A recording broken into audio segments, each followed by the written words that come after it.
So I was watching the X Zone TV channel last night when I was abducted by aliens, and they kept repeating to me over and over again, simultv.com, simultv.com. What's simultv.com? That's what I asked them. They had it written on the side of their UFO. How do you spell that? UFO. No, I mean simultv.com. simultv.com. simultv.com. Right. simultv.com. Interesting that you were abducted by aliens in a simultv.com UFO last night. Oh, yeah? Yeah. Now that you mention it, I remember now last night I was awakened from a deep sleep. My great-grandmother was standing there. She said she'd come from the hereafter to tell me about simultv.com. She even spelled it out for me. simultv.com, sonny boy. simultv.com. simultv.com, sonny boy. Wow. Yeah. Guys, you'll never guess what my psychic guru just told me. simultv.com. Exactly. Are you guys psychic too? Of course. We all know about simultv.com. simultv.com.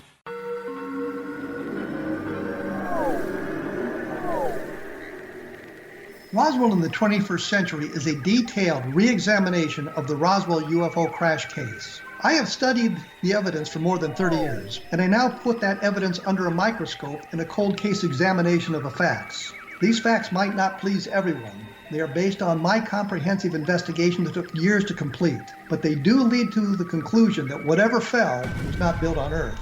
The best of Project Blue Book is based on the 22-year-long investigation conducted by the Air Force. But the book goes far beyond that, bringing in evidence that was uncovered long after Project Blue Book was ordered terminated. Using facts that were unavailable to the Air Force investigators, I was able to prove that the Air Force manipulated the data and drew unrealistic conclusions about the UFO sightings reported to them. My different perspective shows there was more to Project Blue Book than even the Air Force knew. Both books are available at Amazon.com. Join Patty Conklin and Healing Within Radio each week. More than entertainment, Healing Within offers educational, useful tools for everyday life. Listen for help overcoming fear, anxiety, and depression. Patty knows about eliminating cancer, MS, dementia, Parkinson's, and a host of illnesses that we face every day. Life can be good. Life is good. All you need are simple tools to start changing your life. Start right now by visiting pattyconklin.com, PATTICONKLIN. No matter where you are in the world, you can work with Patty through Skype, phone, or in person, visiting one of her retreats in Georgia.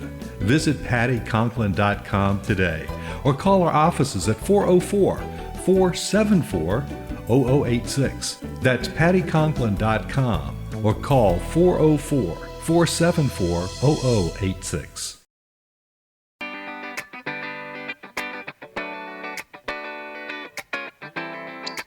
Welcome to the Connecting with Coincidence radio show with Dr. Bernie Beitman, MD, bringing together the world's synchronicity experts to help you use meaningful coincidences to develop spiritually, psychologically, and practically. For more information, put Connecting with Coincidence into your web browser to find the book, website, Psychology Today blog, YouTube channel, and Facebook page. And now, here is the host of the Connecting with Coincidence radio show, Dr. Bernie Beitman, MD.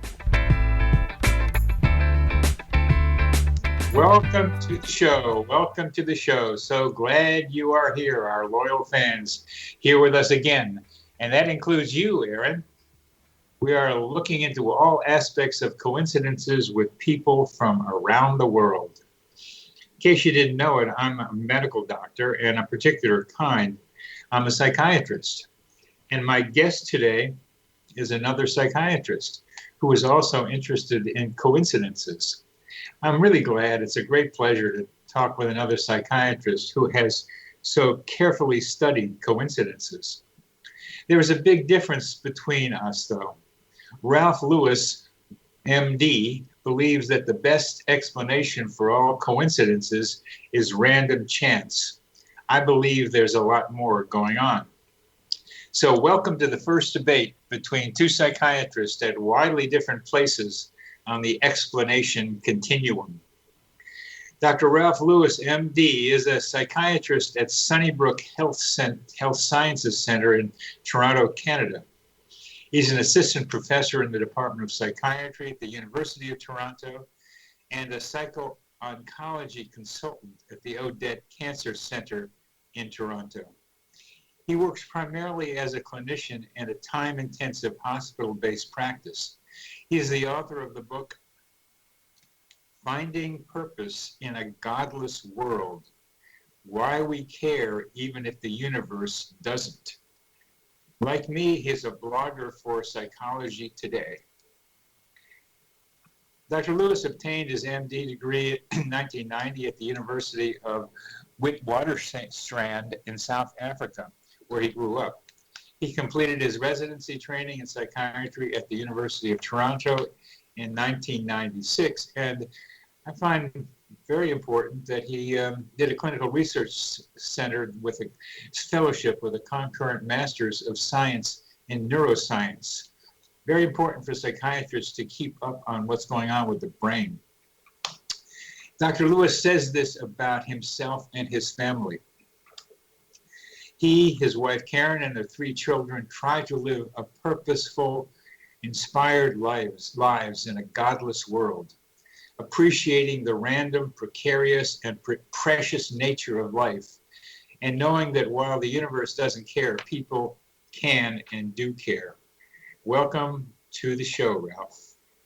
Thank you so much, Bernie. It's really very kind of you to invite me onto your show. It's a pleasure to be here. Well, thank you for being here. And you have a view of the universe and our current reality that is not shared by a lot of my listeners. But there are some, like a very good friend of mine, who really likes the way you think about it because she shares some of your same beliefs. But I'm curious, first of all, how did it happen that you came to write the lead article in Psychology Today of the April 2020 issue? How did that happen that Psychology Today asked you to do that, or you got to do that? Actually, I was as surprised as you. I was contacted directly by the deputy editor who asked to speak with me on the phone. She and I had corresponded around editing issues with my blogs, and she told me that their editorial team really liked my blogs and was hoping that I could write a long-form print article. Some friends of mine thought when they saw the cover of that issue, thought that I had written that article. I also have a blog too, and some of them thought that perhaps the editors of Psychology Today wanted to make sure that their audience had the perspective they wanted to present about coincidences, as opposed to the one I'm presenting, and that you represented what they wanted to be able for their audience to hear. I really have no idea, other than that I hope and think, like any reputable magazine, that they try to promote a diversity of opinion. But frankly, I too would have expected the article to have been written by you, because you've done extensive work into coincidences. So I was very humbled by the invitation. Yeah, I really liked that they did it, that they asked you to do it, because they asked someone to do it. And I appreciate your comment about my work, because I've been doing this for like quite a long time. I started doing research with it, with coincidences in 2006 at the University of Missouri, and I've been chewing away at this ever since. But that they thought it was a subject worth talking about, presenting as a lead article, is what I like most about it. Yes. Yeah, so again, I have no idea what factors into editorial decisions. I've certainly not done the extensive research that you have into coincidences, and it's only been one of many of my foci.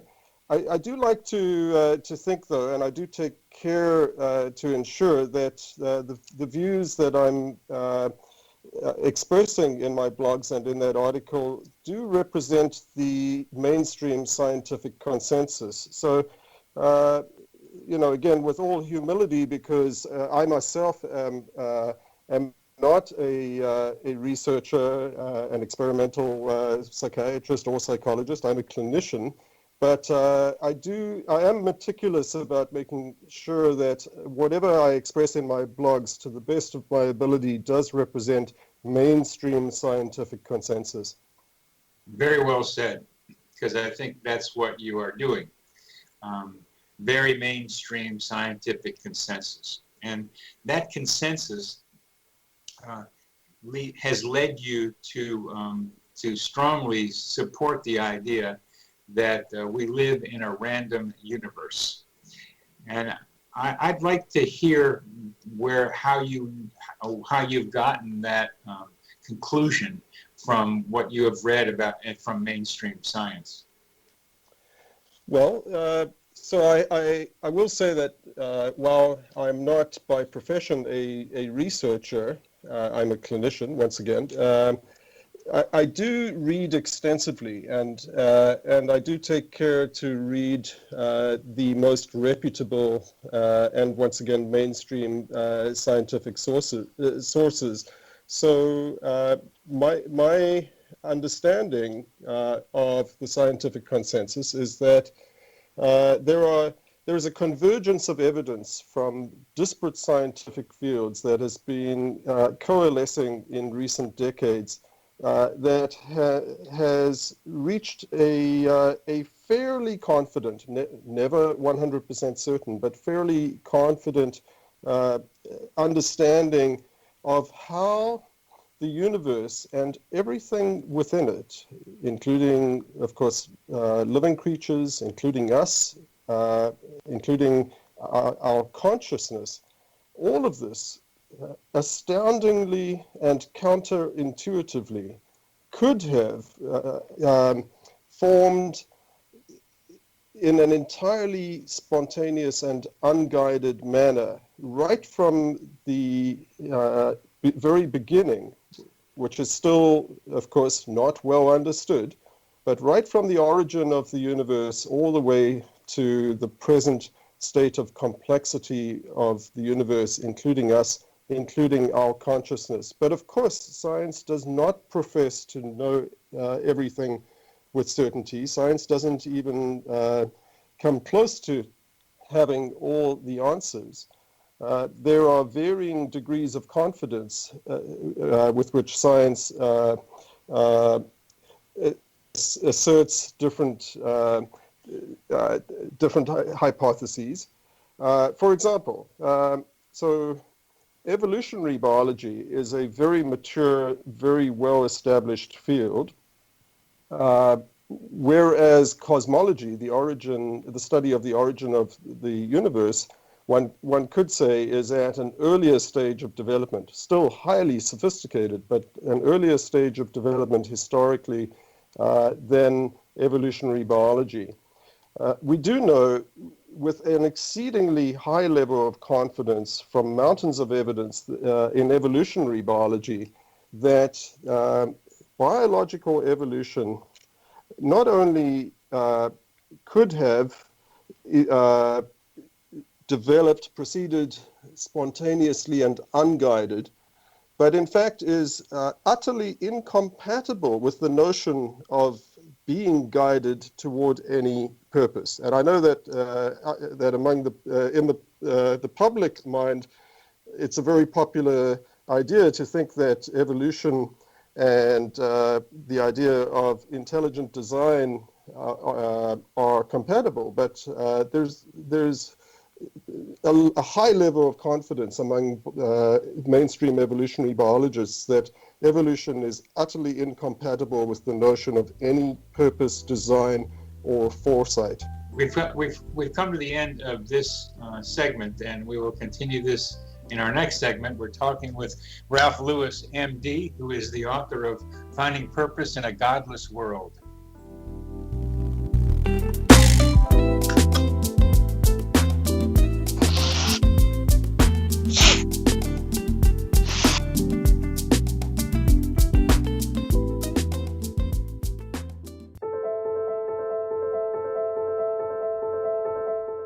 Are you looking for psychic services that empower as well as provide accurate information? Jenny is a third-generation psychic with extensive esoteric training. A practicing professional intuitive for over 30 years, her accuracy is astounding. While most psychics can read what will happen to you if you don't change directions, Jenny understands the future is subjective. While there is a river of time we all traverse, that river has many waves, eddies, currents, and tributaries from which to choose. With Jenny as your guide, you can explore the many possible outcomes in the river of time and navigate your course to the one of your liking. Take control of your future. Book your life-changing session with Jenny today at www.gen-e.net. That's www.gen-e.net.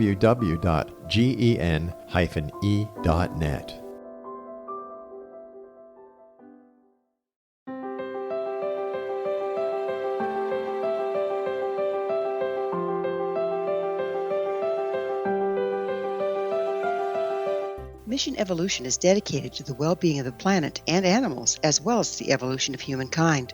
One major factor threatening all three is increasing toxicity.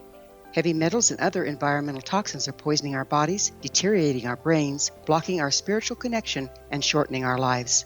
Yet these poisons are extremely difficult to remove. I'm Gwilda Wiyaka, and I recently became aware of a product created from the marriage of nature and nanotechnology called Vitality. It's formulated from zoolite, whose crystalline structure binds toxins, gently carrying them out of the body.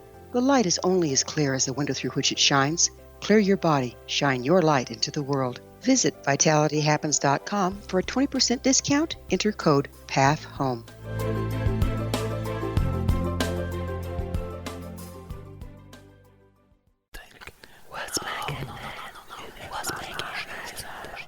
In the mid-1990s, I was approached by a young woman who believed she'd been abducted by alien creatures. In conversations, I began a journey that took me not into the world of interstellar travel, but back through time into past lives. Under hypnotic regression administered by a professional rather than describing abduction, Jenny, as she is called, begins to tell a tale of horror in 19th century London. Her unbelievable past life seems to connect with Jack the Ripper and other monsters of the past. Throughout the session, Jenny provides a rich detail of her past lives that links some of the most horrific killers in history to one another. Using the resources of a university library in the pre-internet's day, I was able to verify some of Jenny's claims. She has knowledge that wasn't readily available to a suburban housewife. Does this prove the reality of her tales? Conversations attempts to answer that and other provocative questions. Conversations is available at Amazon.com.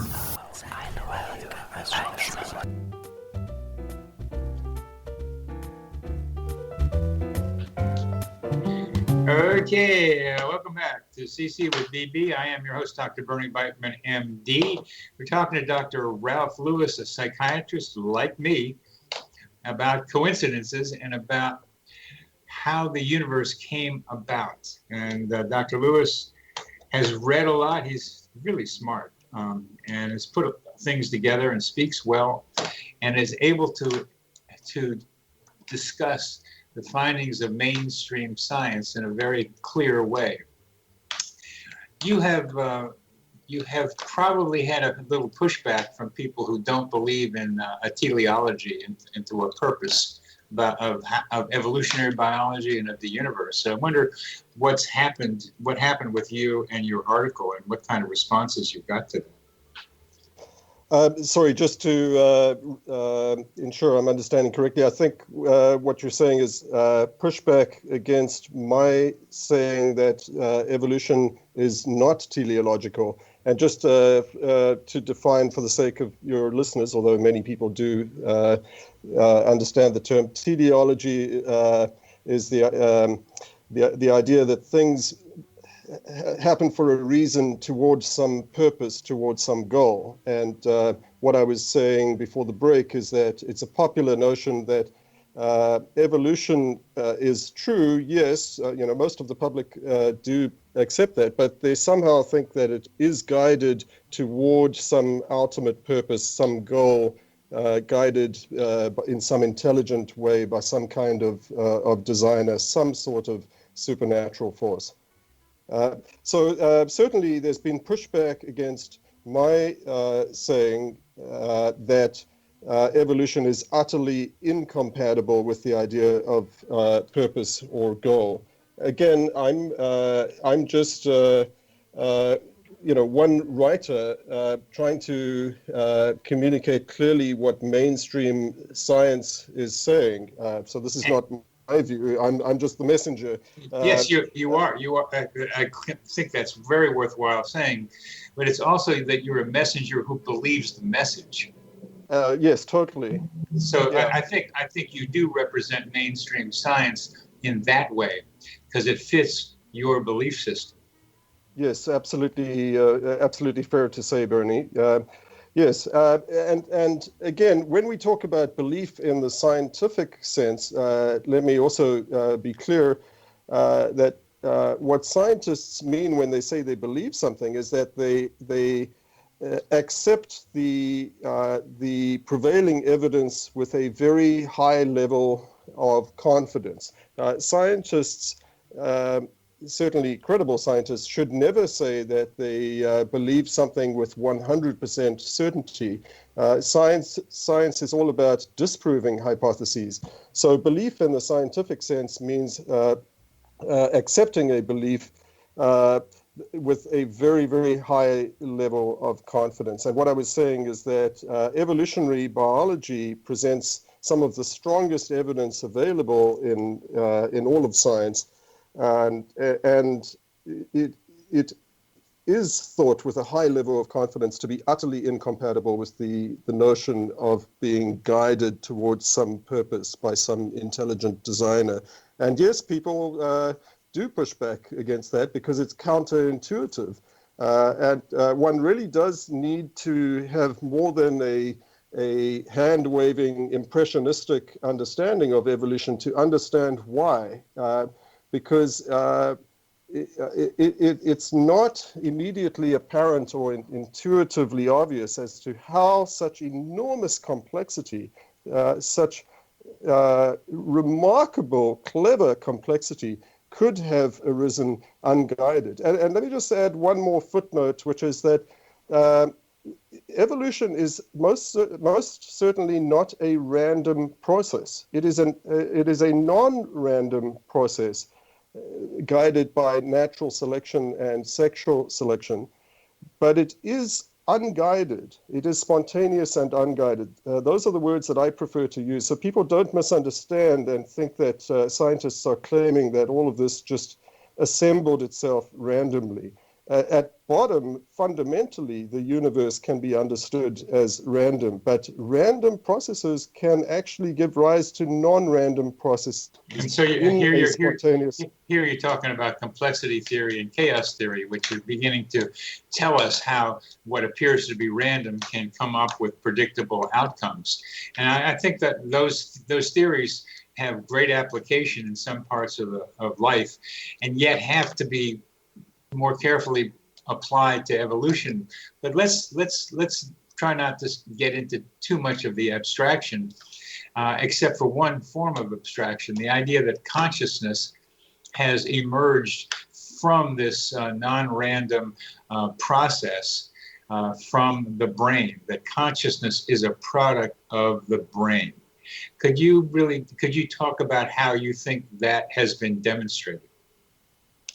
Well, the understanding of consciousness is still at a very early stage of development, but there is much more that's understood about it than most people appreciate. So neuroscience, brain science, has been moving ahead with great strides. But it's certainly true and fair to say, and you and I will completely agree about this, that we really don't yet have anything close to a complete understanding of how consciousness, how mind emerges from brain, from matter.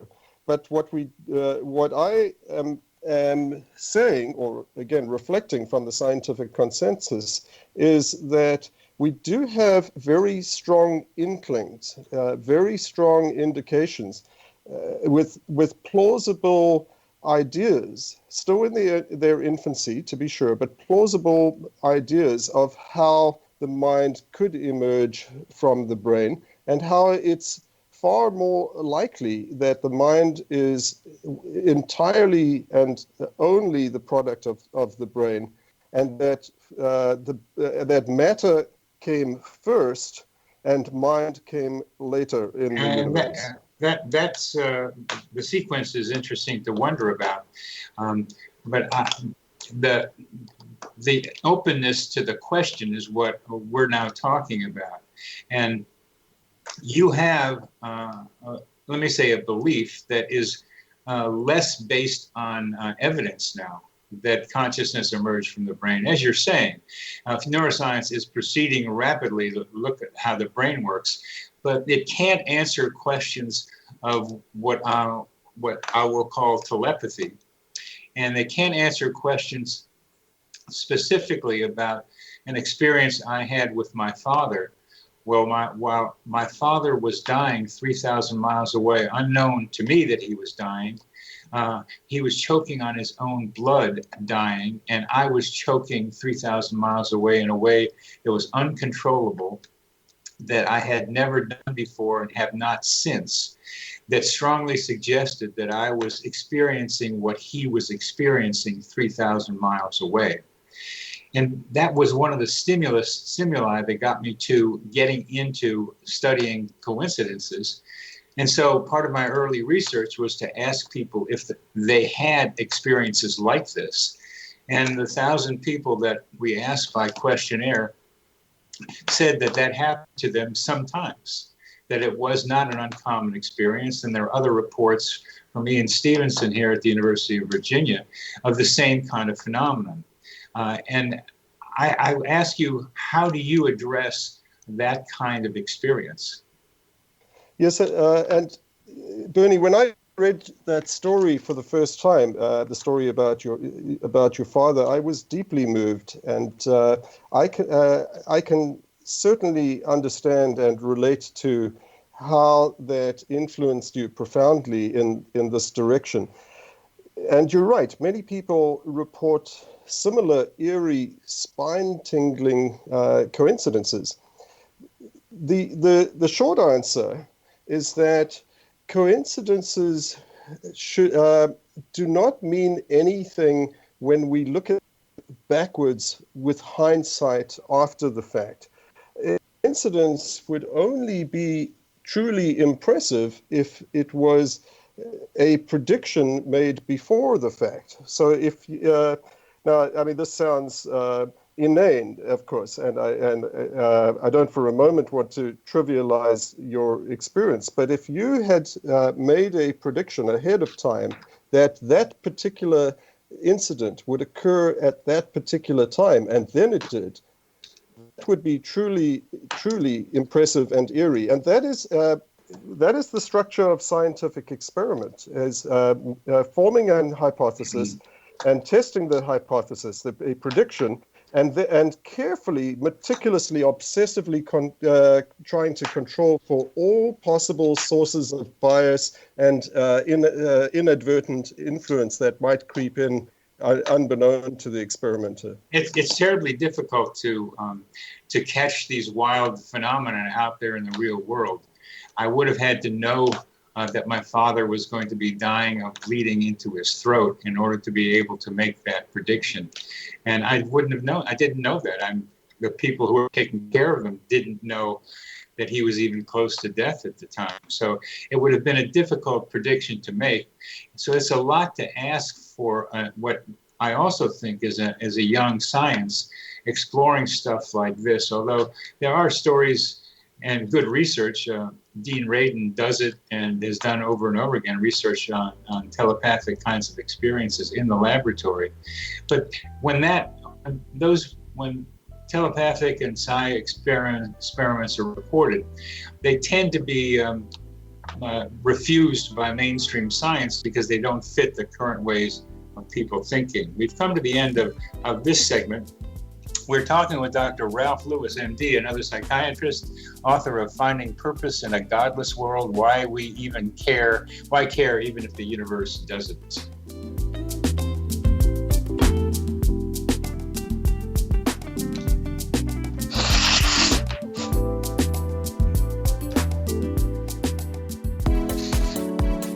How would your life change if you could develop the business and personal skills that you need in order to make more money? Do you want to learn how to achieve your big life goals faster?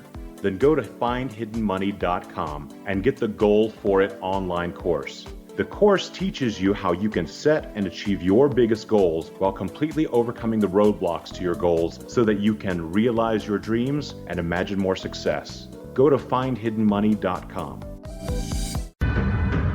If you are looking for a safe, zero-calorie natural option to the harmful artificial sweeteners on the market today, Just Like Sugar is what you're looking for. Just Like Sugar is a wonderful natural alternative for those health-conscious people who choose a calorie-restricted diet with a great, pure, sweet flavor that tastes just like sugar. Just Like Sugar is a great natural option for people suffering from diabetes and may be useful in restricted diet programs where standard sugars are not allowed and does not cause a laxative effect of some other sweeteners. Just Like Sugar comprises a perfect blend of chicory root fiber, natural calcium, natural vitamin C, and Just Like Sugar's sweetness comes from the natural flavors from the peel of the orange. Just Like Sugar is a natural alternative to harmful artificial sweeteners and will change the way that you believe all natural sweetener products taste. Just Like Sugar is available at your local Whole Foods markets, Wild Oats markets, Henry's, Sun Harvest, and many other fine natural food stores in the U.S., Canada, and worldwide. Audience. If you have seen a UFO, had a close encounter, seen a ghost, Bigfoot, lake monster, or a story that you would like to share or have investigated, contact me, Rob McConnell, by sending me your email to xzone@xzoneradiotv.com, or you can call toll-free 1-800-610-7035, extension 143, and on Skype, X-Zone Radio TV.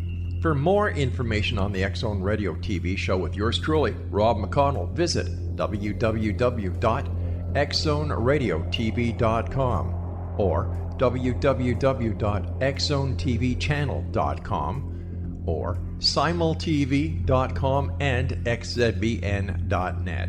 Until next we meet here in the X-Zone from our broadcast center and studios in Hamilton, Ontario, Canada, always remember, X-Zone Nation, keep your eyes to the sky and your heart in the light.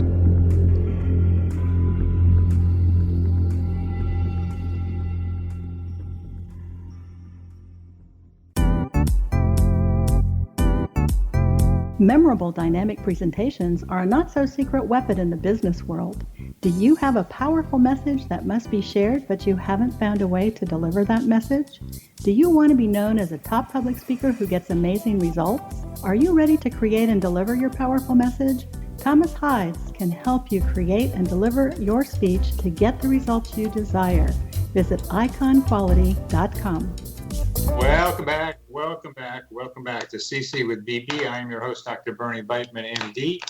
We're speaking with Ralph Lewis, MD, a psychiatrist interested in coincidences, among other things. And we're talking about the need for having predictions to validate a hypothesis. And in psychiatry, particularly in medicine generally, we rely on case reports often to get ideas about what needs to be tested. I've been able to do that in the past by taking a couple of case examples and making some generalizations about them, and then finding other people doing the research that substantiate those. But they have to be research, but you have to have the idea first. And so I came up with this idea of human GPS, the ability for a person to get where he or she needs to be without knowing how they got there, as if there's some internal map. So I had two relationships with two different people that were pretty close. And we had a good bond. So I did an experiment once with each one of them, where I decided I will feel to go over to that person's house and see if that person comes out of the house when my car drives up. And so that was getting to me, going to the place I needed to be, but consciously doing that, knowing how I got there, but seeing if the timing was right for that person to come out of her house. Well, I did that twice, as I mentioned. And the first time I just drove over there after dance one time, and we're over there, and I didn't see anything. And then I saw a light in the car outside the house go on. She'd been in the car getting something. So there she was. She was there when I got there. It was a 20-second, 30-second window to find her there when I arrived. So I tried it again with somebody else a year or so later, where this time I told myself to go to 4 or 5 different houses that I knew before I went over to this other person's house. So I followed the rhythm of my own intuition of going to these 4 different houses, and then got a little lost going over to her house, pulled into her house, her car was there, and I just sat there for a minute and for just 30 seconds, and out of the house she came and got into her car about ready to go to somebody else's house. Now, again, that was a brief time window for me to have hit those 2 people's houses. So that was an experiment of prediction, Ralph, that I did twice that seemed to indicate there was some validity to the concept. What do you think of that? Well, one would need to dissect the experiment in methodical detail to understand exactly how that played out. But most importantly, it would need to be replicated by independent scientists, and that's a key issue in science, right?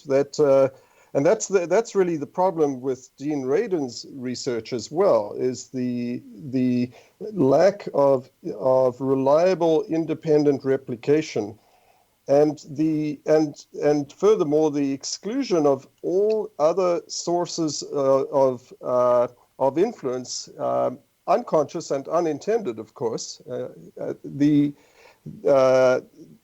Ralph, I don't think I think we can hold it right there, because what you're demonstrating so clearly is that it's very easy for mainstream science, as you are excellently representing, to come up with concerns and criticisms of almost anything that is outside what I'll say is the belief system of mainstream science.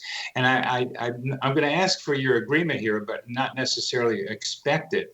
But what you're saying gets us to an asymptotic place, a place of getting to the end of stuff where you still come up with the same conclusion, where I don't have the reference, but it was a review of a paper that had some parapsychological ideas in it, where the reviewer said, yes, the methodology was very good, the statistical analysis was excellent, that the conclusions that were drawn from the methodology and the statistics were accurate and were reliable. But I reject the paper because I don't believe its conclusion. So, Bernie, I would completely agree with you. If that was written the way that you've just quoted it, that is a very unscientific critique of a paper. Scientists should never be rejecting other research just on the basis that it disagrees with their belief. But I will disagree with you about science's resistance to new ideas.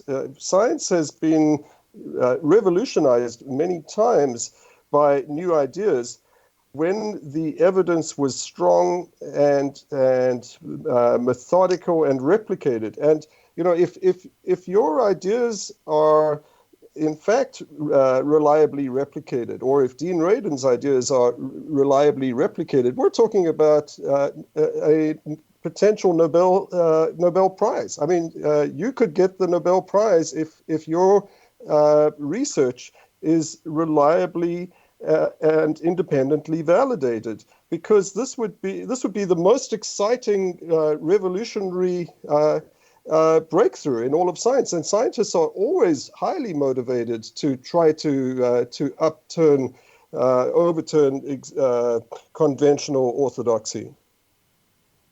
It's a difficult process for a very simple reason. The funding sources will not pay for research like this. The funding sources will pay for research that continues to support the current mainstream scientific way of looking at things. I don't know if I've been on NIH review committees, and I know people who have been on them. And just in psychotherapy,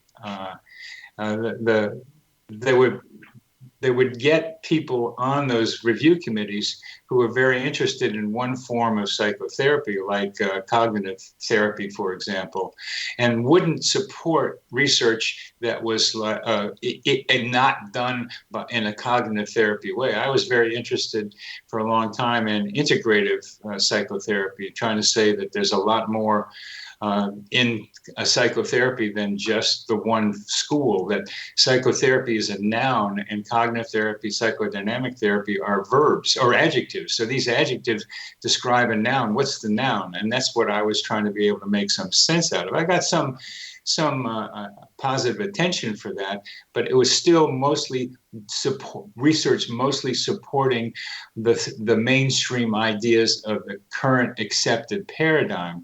And so what you're talking about is a very, very abstractly wonderful idea, but the funding sources won't pay for it. Well, I'm not sure about that. In general, though, science is all about trying to achieve breakthroughs, and so if anyone was able to pursue this kind of research and demonstrate it reliably, would be very, very exciting and highly motivating. Scientists are very, very motivated to try to. I agree with you about scientists, and I am a scientist, and I'm highly motivated about coincidences. I'm talking about your requirement of reliable research, that it takes a lot of money to do the kind of research on what I just described as human GPS. It takes a lot of money and person power to be able to put together the ideas that I just described in a systematically well-researched way. I did what you required earlier on to make a prediction about my father. I gave you an example where I made two predictions, not just one, but two.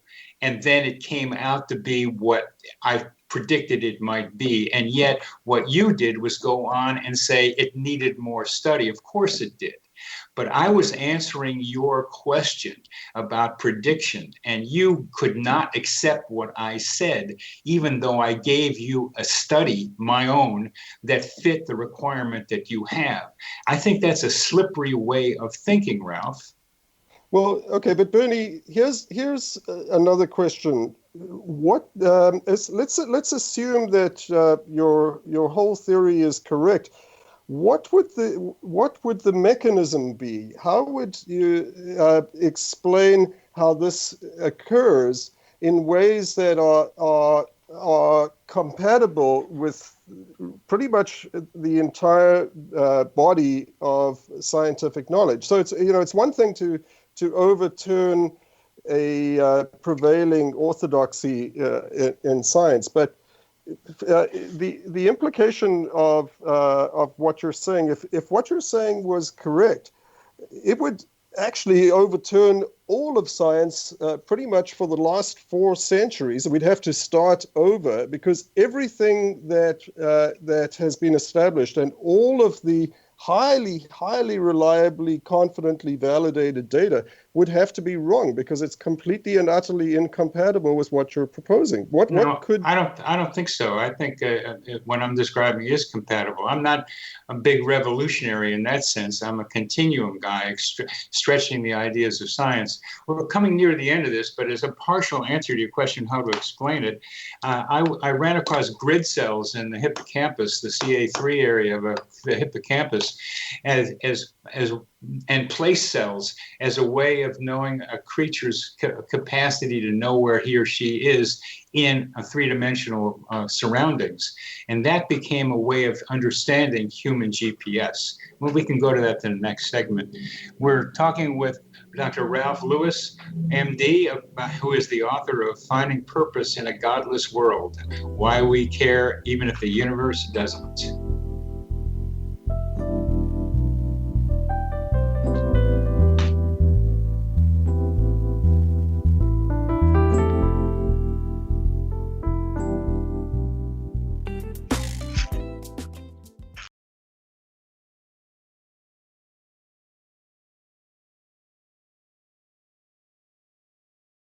So I was watching the X Zone TV channel last night when I was abducted by aliens, and they kept repeating to me over and over again, simultv.com, simultv.com. What's simultv.com? That's what I asked them. They had it written on the side of their UFO. How do you spell that? UFO. No, I mean simultv.com. simultv.com. simultv.com. Right. simultv.com. Interesting that you were abducted by aliens in a simultv.com UFO last night. Oh, yeah? Yeah. Now that you mention it, I remember now last night I was awakened from a deep sleep. My great-grandmother was standing there. She said she'd come from the hereafter to tell me about simultv.com. She even spelled it out for me. simultv.com, sonny boy. simultv.com. simultv.com, sonny boy. Wow. Yeah. Guys, you'll never guess what my psychic guru just told me. simultv.com. Exactly. Are you guys psychic too? Of course. We all know about simultv.com. simultv.com.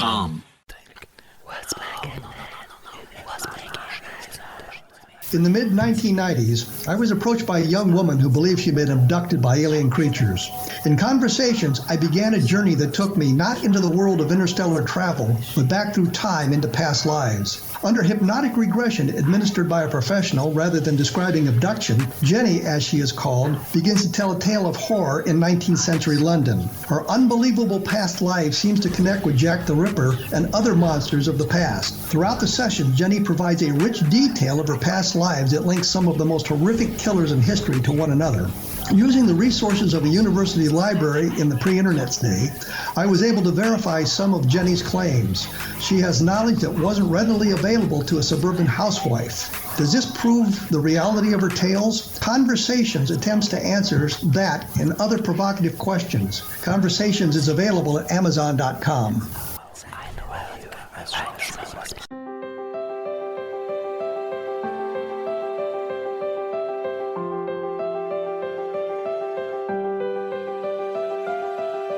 Mission Evolution is dedicated to the well-being of the planet and animals, as well as the evolution of humankind. One major factor threatening all three is increasing toxicity. Heavy metals and other environmental toxins are poisoning our bodies, deteriorating our brains, blocking our spiritual connection, and shortening our lives. Yet these poisons are extremely difficult to remove.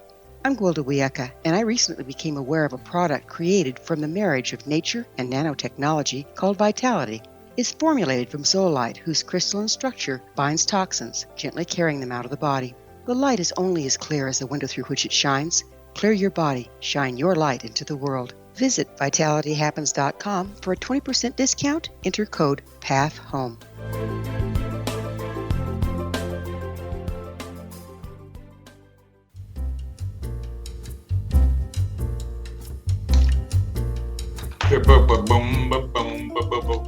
Having a good time here talking with Dr. Ralph Lewis about finding purpose in a godless world. And particularly, Ralph asked me a very important question about how do I begin to have a theory about how human GPS might work. And it's the beginning of a theory. Ralph, you're familiar with place cells and grid cells in the hippocampus and the parahippocampal area, I assume? Yes. Because the people who did this research got the Nobel Prize for it after I read about it sometime. It's pretty amazing.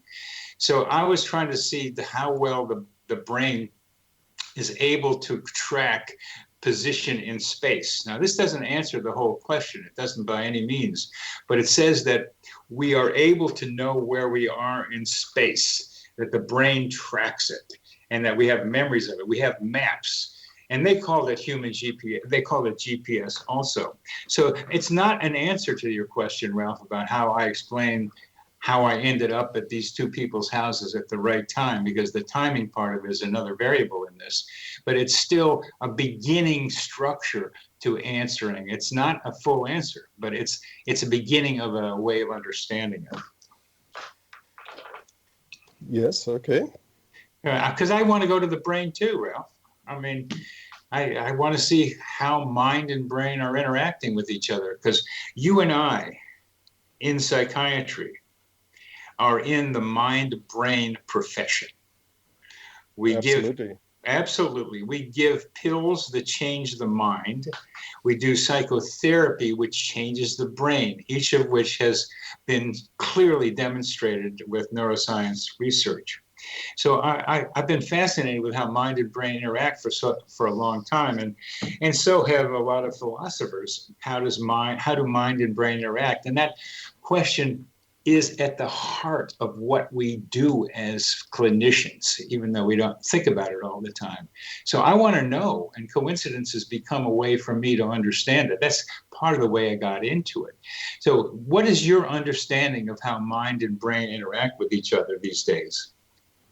Well, the mind is simply what the brain does. The mind is the product of the brain and nothing but the brain. There is absolutely not a single aspect of mind or personality or the self or consciousness that is not utterly dependent on the material brain.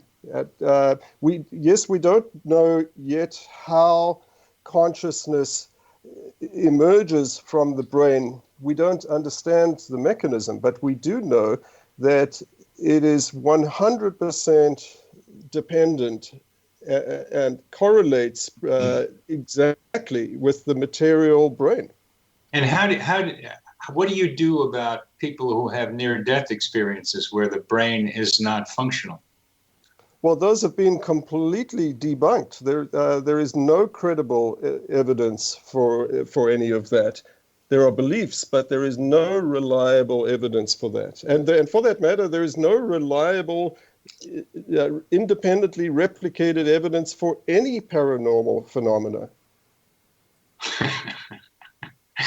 Well, it's a selective bias, but I don't want to get into that. I sent you a book, I think, Beyond Physicalism. Did you get a chance to look at that?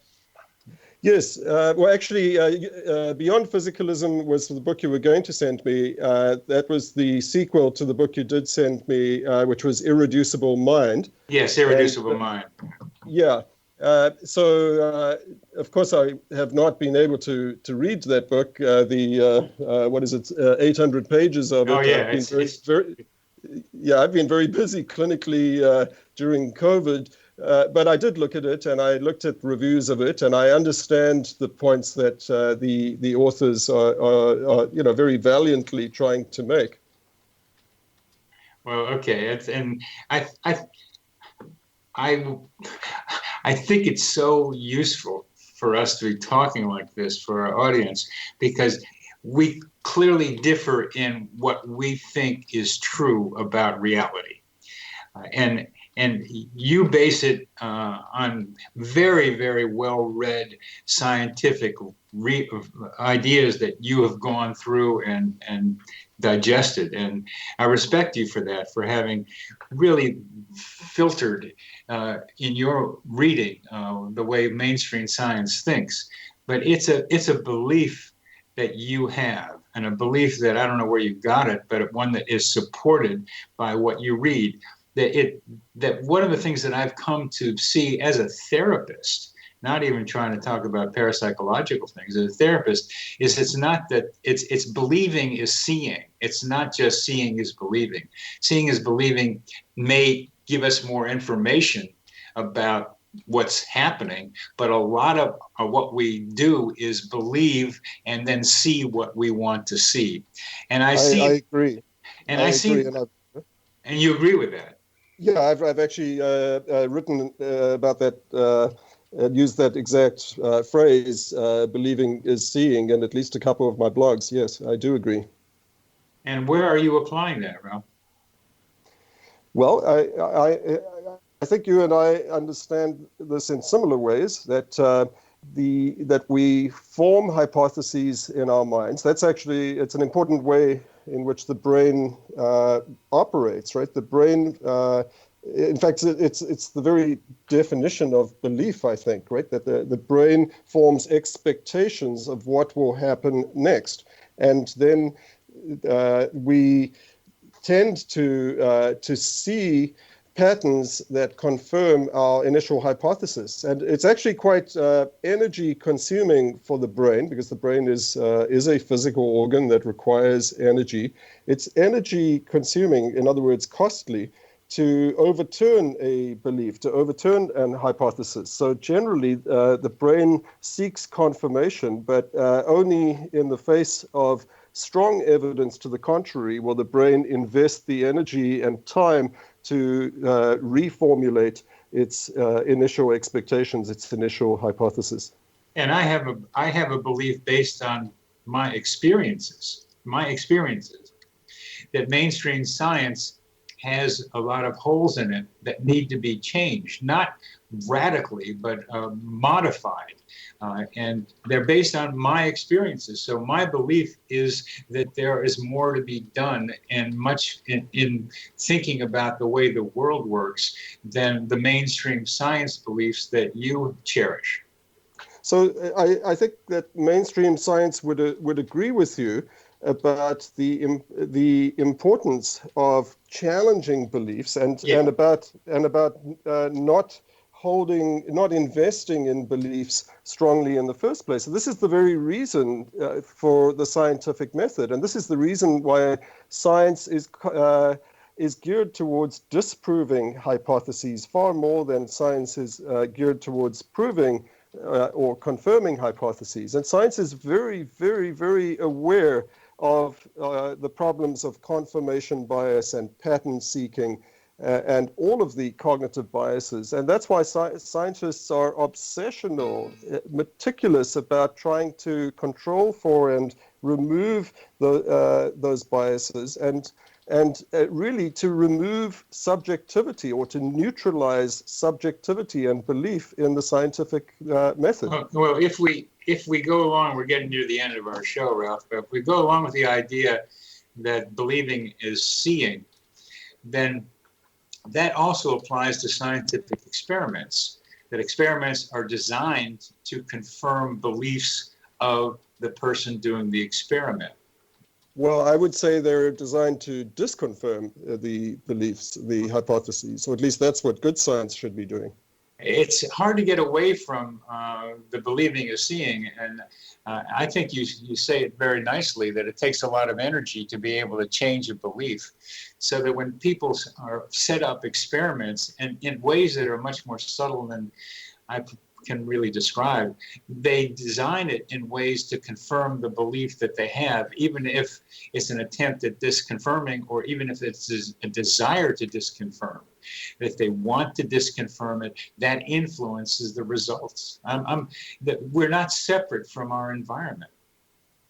Yeah, so the basic problem that we all have is the difficulty getting beyond our subjectivity, right? Subjectivity is very valuable, and indeed subjectivity is crucial in generating hypotheses in the first place, right? Intuition is crucial to forming hypotheses, but when testing hypotheses, subjectivity and intuition are, sorry to say it, but the enemy, right? They are highly, highly, highly unreliable and subject to immense bias. And so the whole reason for existence of the scientific method and its refinement over the centuries is to try to remove and neutralize the subjective perception and rely on hard, cold, objective data. It's such a beautiful, pristine view you have of ideal science.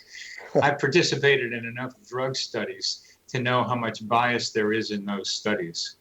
And that's why it's a self-correcting method. So science is as flawed as the researchers who conduct it, but it is a self-correcting process. Well, I wish that were as true as you think. And we're going to keep plodding along as scientists, trying to be able to figure out how reality works, because where you and I are similar is we want to know how this thing works. It's really an oddball. Yeah, absolutely.